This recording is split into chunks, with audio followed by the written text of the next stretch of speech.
kasih tidak terhingga kepada rakyat dan netizen dalam negara ini, terutamanya dari Sabah. Mereka telah berjaya membongkar kes buli yang mengorbankan penuntut berumur 13 tahun bernama Zara Khairina. Pembongkaran ini telah memberi harapan yang tinggi kepada seluruh rakyat agar kes-kes buli lainnya turut mendapat perhatian dan pembelaan segera kerajaan.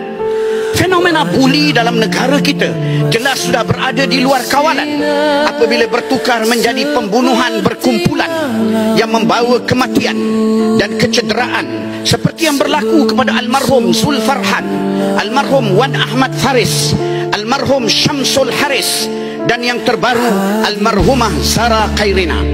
Ia adalah indikator jelas kepada kegagalan sistem pendidikan negara dan lampu amaran kepada masa depan negara yang membimbangkan.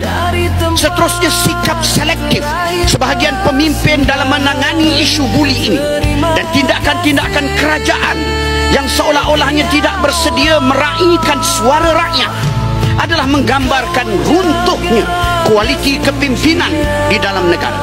Sabda Rasulullah sallallahu alaihi wasallam berdasarkan riwayat Imam Al-Bukhari yang bermaksud, sesungguhnya yang membinasakan manusia sebelum kamu adalah bahawa mereka itu apabila mencuri di kalangan mereka orang yang berkedudukan, mereka lepaskan.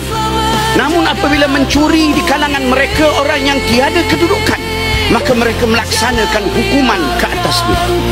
Walau bagaimanapun, kesungguhan yang ditunjukkan oleh rakyat dan generasi muda serta netizen telah memberikan harapan besar bahawa perubahan yang menyelamatkan negara masih boleh dilakukan dan fenomena favoritism atau pilih kasih dapat dihapuskan.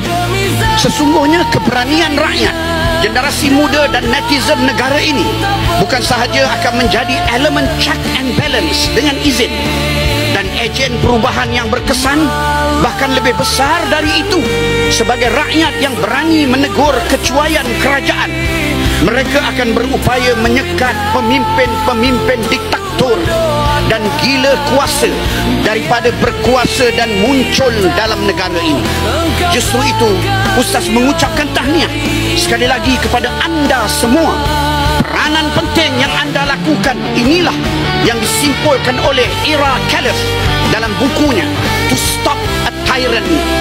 Dengan izin, beliau berkata, while it appears that leaders create their followers, it is equally true that followers create their leaders.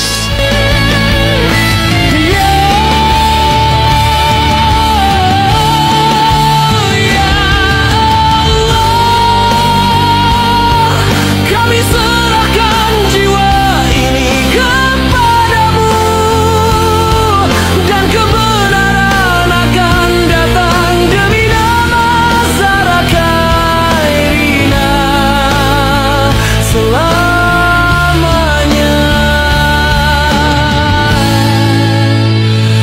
Dalam doa